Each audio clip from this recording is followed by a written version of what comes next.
देखियो सखी के चीज सब देखियो देखियो अहाँ सब कते सुंदर सुंदर चीज सब बनौने छथिन आ अपनो बड़ सुंदर छथिन सेहो देखियो ना ओ सखी के देखियो केहन सुंदर छथिन और देखा दै छी अहाँ सबके देखियो ओ सखी के देखियो ई कतऽ के छियै हैं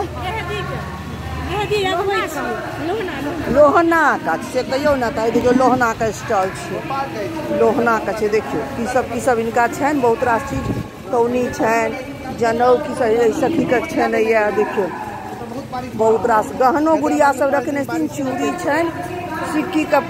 बैग छनि फुलडाली जकाँ छनि किछो देखियो अबै छै देखियो यह देखियो रिंग छनि चाबी के पर्स छोट छोट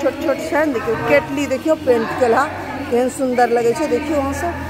देखियो और चीज सब छनि देखियो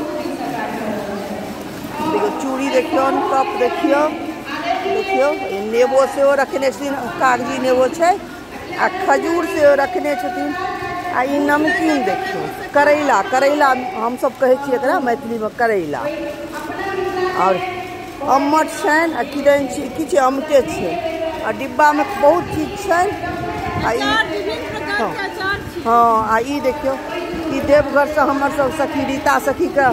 हाथ के बनाओल सामान सब छै गौमुखी खोचदानी बटुआ पर्स बैग की कहाँ होइ छै बहुत रास चीज एते हम बुझै नहीं छियै देखियो एहिमे धूपो आयल छै देवघर के महावीर धूप छै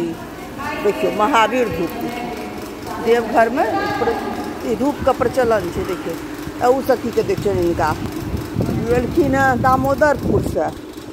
प्रीति झा देखियो उनका कते खाए पिए के सामान तिसियौरी रखने छथिन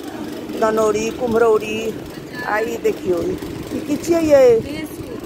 हाँ ओ सूत छियनि इनकर देखियो कच्चा सूत कहै छियै जनऊ छनि आ निमकी छनि देखियो पापड़ छनि साबूदाना छै केते मेहनत कऽ के बनबै जाइ गेलखिन हँ देखियो की छै कुर्ता तुर्ता इनकर खादी के छनि ई सखी का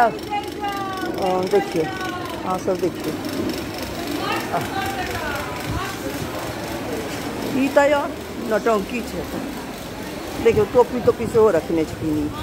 पोस्टर छनि टोपी छनि देखियो सब